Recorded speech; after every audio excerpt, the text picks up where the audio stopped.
Good afternoon, ladies and gentlemen, and welcome back to Season 3 of Midday with Trey. I'm your host, Trey. Let's get right into the show. Today's guest is the Student Success Coordinator for the Graduate Studies right here at CCU. Let's give it up for Mckenney. Come on, yeah! Welcome to the show, man. Thank you, man. I appreciate it. Yes, let's just start it off by, can you introduce yourself to the audience, tell a little bit about who you are, and just a little bit about your background? Sure. So, Mckenney, that's my name. I am a two-time alum of Coastal Carolina University. In 2017, I did my bachelor's in communication. In 2018, I did my master's of arts and liberal studies. I've worked in various different roles on campus, going from admissions as an admissions counselor and a community outreach coordinator to working in advising, being an academic advisor and also an athletic advisor. And now I currently serve as a student success coordinator in graduate and continuing studies.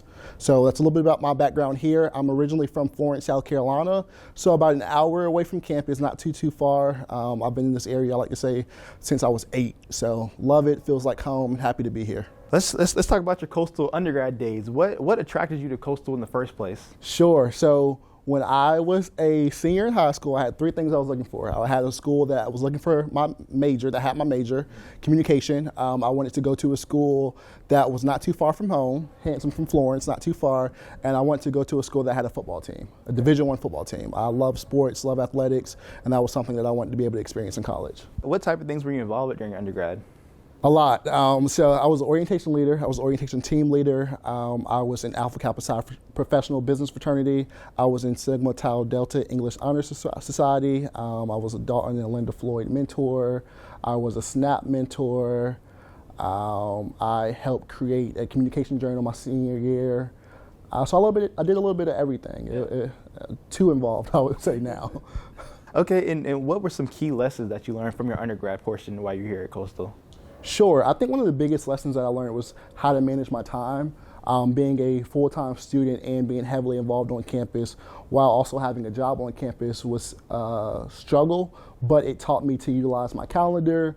It taught me to write things down, to be proactive instead of reactive, and I would say that was my biggest learning, my biggest lesson of undergrad, probably. That's great. And so now we're in grad school. What did that look like for you? What did your grad school experience look like for you here at Coastal? But now you see the complete opposite side of it. You see working for the students, but what was it like when you were a student? It was tough.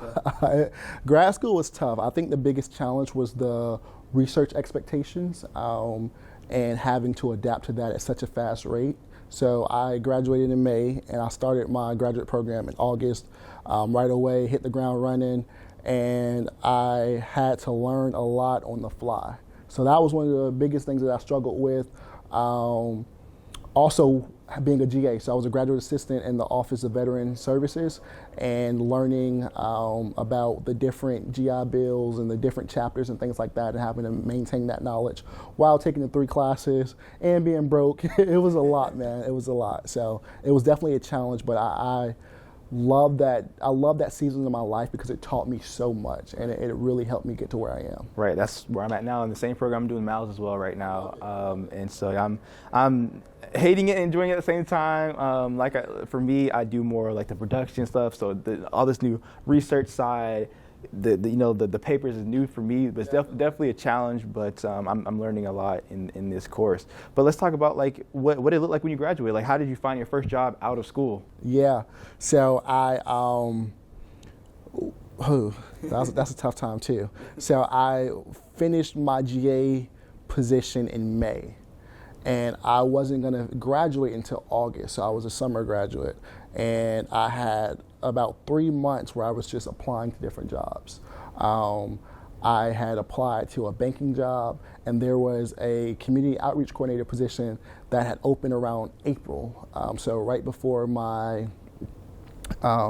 GA position ended, and my boss at the time, they told me to apply. They said they started in that role and it was a great role and I would be able to travel and meet people within the community and within the state of South Carolina to help recruit students, and it was just something that really interested me. However, I didn't know the process was going to be as long as it was. Right. So again, it opened in April. I ended up not getting the job until June 29th, 2018. I'll never forget. And I started July 15th of 2018. So from May 5th, so when my GA position ended, to about July 15th, I didn't have a job, so I was scraping pennies.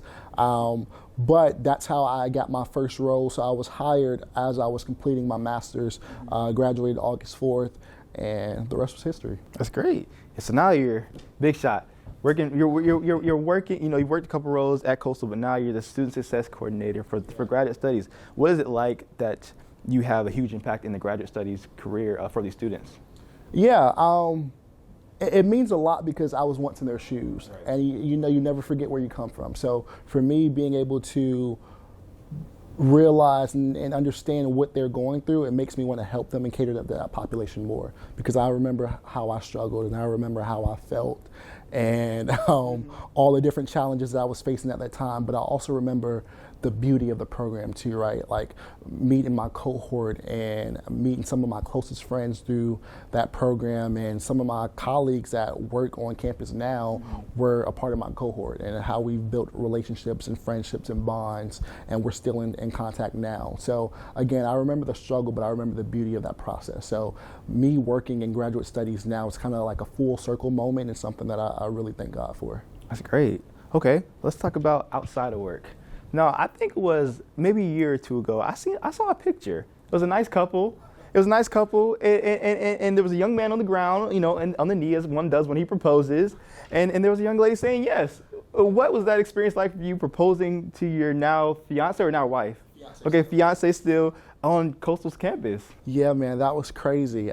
So Coastal is like my home. Right. That's like a place that I extremely value, a place that I love, a place that I spend a lot of time at, right? Mm-hmm. So my fiance Aaliyah and I, we actually met 2 weeks after I started. I started on July 15th, she started on August 1st, within the same year. So we met working in the same office. Mm-hmm. And I thought that since we started at Coastal, we met at Coastal, we fell in love at Coastal, it's important for, Coastal to be a part of our story. So I wanted to get engaged on campus, got in contact with some friends who actually went to Coastal, worked at Coastal, and we made it happen. They made this nice backdrop, if you would say, and it was a special day, a special moment. Now, is the wedding going to be on Coastal's campus? No, okay. No, we can't. It's too much. So we're actually getting married in Pawleys Island next May. That's great. Well, congratulations. Thank you. I appreciate it. So what do you do outside? Like, what do you do for fun? Like, no work. What do you and your fiance or you personally like to do for fun?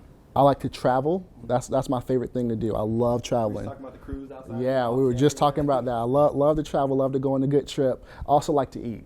Okay. So I like to try different restaurants. I like to try different places. And I like to shop. I was never a big shopper. My fiance loves to shop, and it's growing on me. I like to spend money. So those are my 3 things that I really enjoy doing. Okay, and final question, what advice do you have for those out there who want to get into the students affairs, portion of, working for a college? Yeah, my biggest advice would be to market yourself and be an advocate for yourself. While you're still a student, go ahead and get involved. Try to get involved in student affairs, or try to get involved in whatever you may be interested in.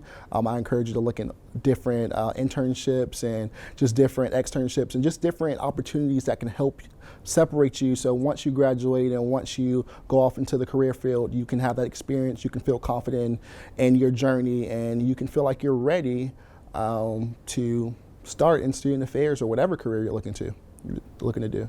Perfect. Well, thank you so much, Ty, for coming on the show. And I know those out there will get some valuable information from this, so we appreciate you for coming on. Thank you, man. Thank you. I appreciate it. Thank you guys so much for having me.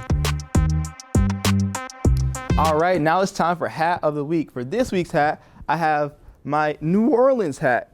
And the little backstory about this hat, in 2012, in December, my aunt got married. My aunt and uncle got married. They lived in New Orleans, so they lived in New Orleans. That was the first time I got to go to New Orleans. And New Orleans, as a 12-year-old, was a lot different than it probably is for an adult. For me, it's all about the beignets. It was about the beignets, the horses, the instruments playing, on the street. And so I saw this hat on the street, and this was pretty early into my hat collection, actually. And so this hat was probably on the street corner, and I bought it. But I'll never forget, eating beignets at Cafe Du Monde right on the riverfront was probably my favorite memory of going there. And I actually went to an insect museum where you can hold all these creepy crawly things, and I definitely want to go back. I've been back a couple times, but never back to the bug museum. So let's give a shout out to New Orleans, yeah. All right, thank you so much for watching. If you're not following our social media pages, check out these down below. We have Instagram, Facebook, everything like, and obviously YouTube, and everything like that. And so we post clips that, you know, from the show that you may have missed in the actual episode. So make sure you check out all of our social media pages. And until next time, I'm gonna catch you guys later right here on Midday with Trey. Bye.